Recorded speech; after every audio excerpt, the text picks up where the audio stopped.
ભોળોનાથ એટલે તમે સાંભળી લો, રાક્ષસના પેટના વરદાન આપી દે. તો આપણે તો માણસ છે યાર. હે શુંભ નિશુંભ ને વરદાન આપે. બોલો ભસ્માસુર, મહાદેવે સમાધિ ખોલી, માં ભગવતી પાર્વતી બધા બેઠા હતા અને એમાં ભસ્માસુર આવ્યું. ભોળાનાથ કહી દીધું, નંદીને, શિંગીને, ભીંગીને બધાને કીધેલું કે અમે અત્યારે ફેમિલી સાથે બેઠા, કોઈ આવું ન જોયું.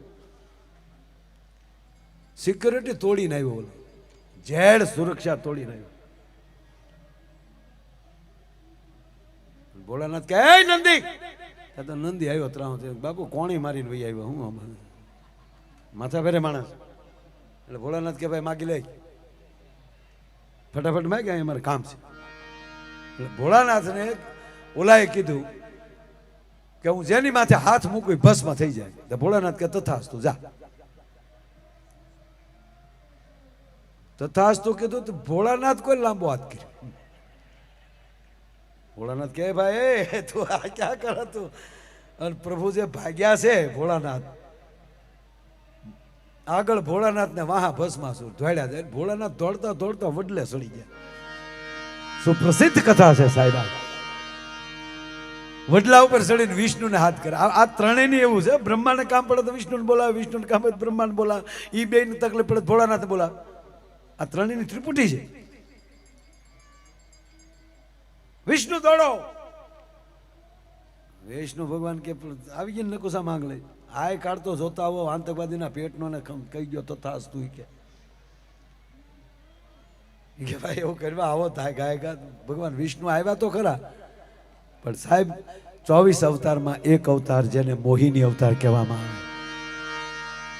હવે વિષ્ણુ મોહિની રૂપ ધારણ કરે, વિશ્વ સુંદરી બનીને આવ્યો મારો બાપ.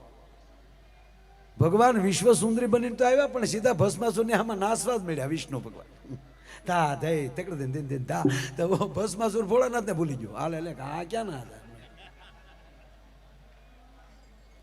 ભસ્માસુર મળ્યો કૂદવા, કૂદતો જાય ને કહેતો જાય ક્યાં ના સવો. તો વિષ્ણુ ભગવાન કે આઈ ના સહી તક પણ કરે મળ્યા ને તક તમે આ બાજુ કરે આવ્યા ન હોવ ને.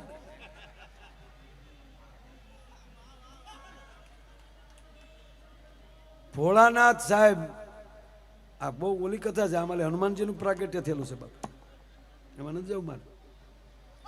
ભોળાનાથ વડલા ઉપર નાચે, આખો વડલો ઘમકારા લે. નટરાજ પોતે નૃત્યનો દાતા છે ભગવાન, એટલે આખો આમ ઘમકારા કરે વડલો.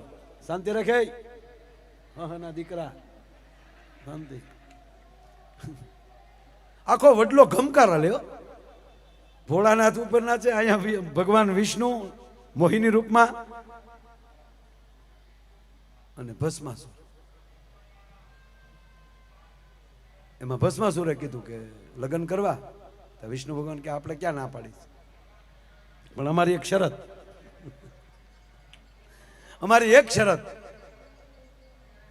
અમારા પરિવારમાં અમારા સમાજમાં નિયમ છે, જેમ હું નાચું એમ તમે નાચી બતાવો તો લગ્ન કરું.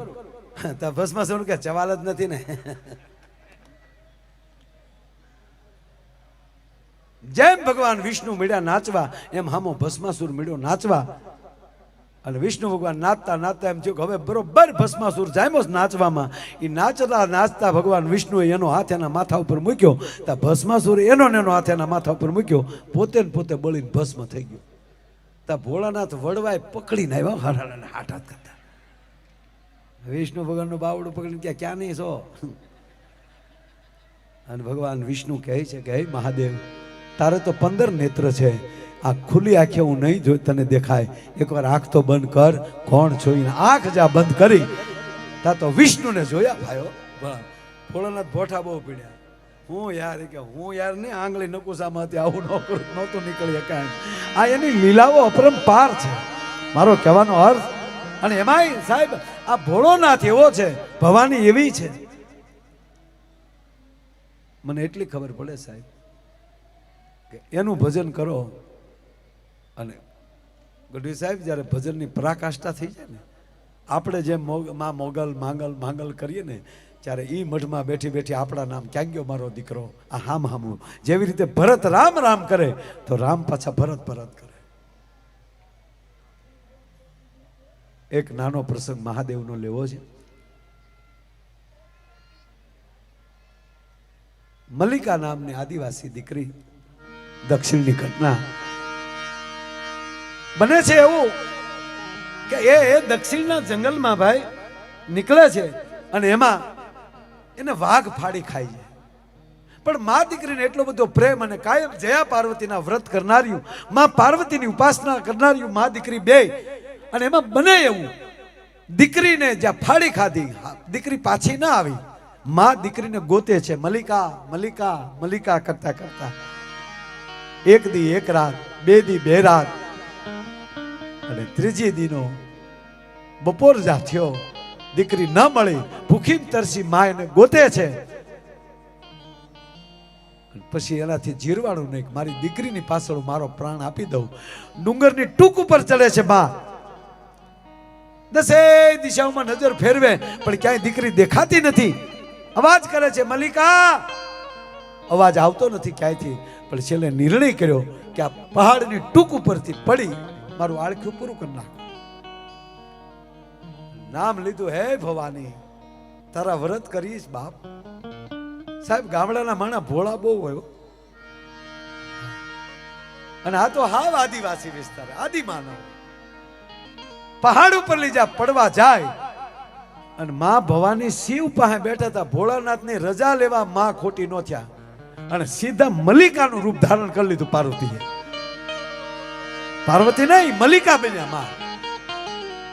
માં હવે સાંભળજો, આ માં કરતી હતી, આજ પાર્વતી એને માં કહે છે. તમે જોવો છો ખરાની ભક્તિ કેવી છે.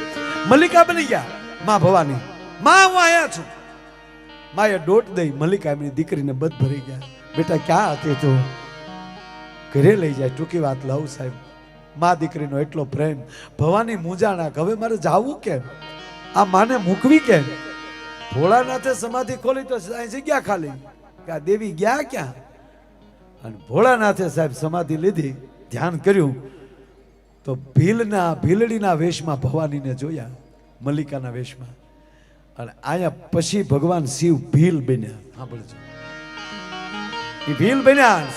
બોલું સિંગડું, સિંગી વગાડે ને, સિંગડું અહીંયા બાંધેલું, માથે આદિવાસીના પીછાન બનીને ઈ જ નેહડામાં, ઈ જ પરગણામાં આવ્યા. રાતનો અડધીક રાતનો મજર થયો ને, અને શ્રીંગી નાદ કર્યો ભગવાન શિવે.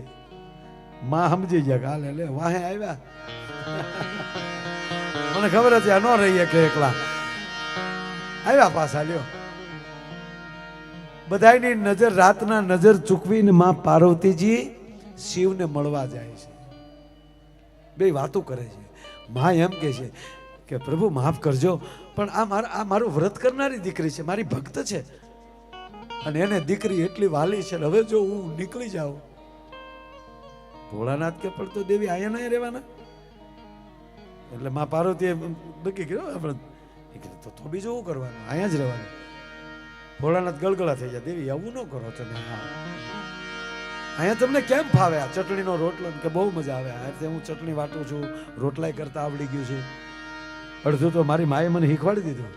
મારી મા એમ કે ભોળાનાથ મરક મરક દાંત કાઢે. એમાં માં જાગી ગયા. સાહેબ આવીને ઠપાટ મારી. મલ્લિકા સાવધાન, શરમ નથી આવતી કોઈ પરપુરુષને એકાંતમાં મળે.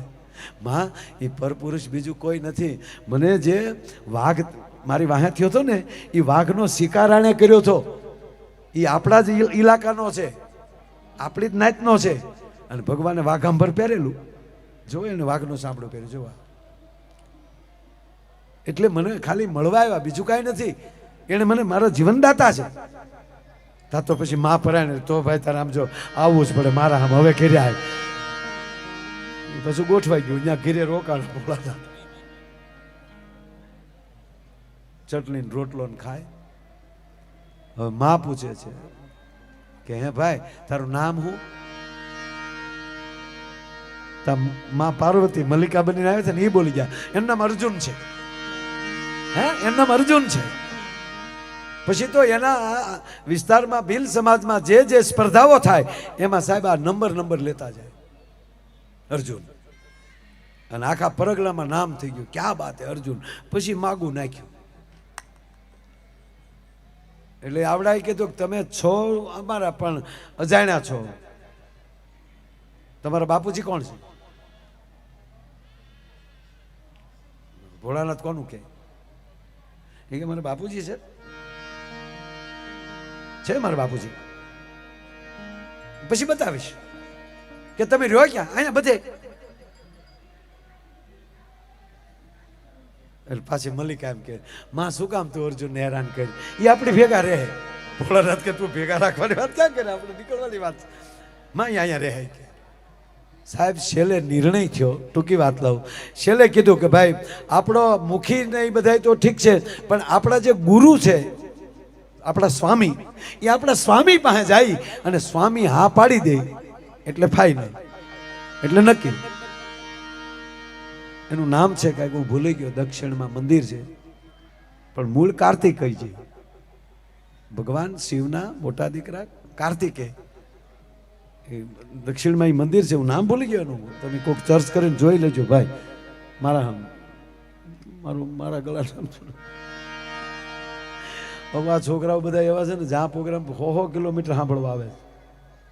હા, બધી ટીમો મજા આવે.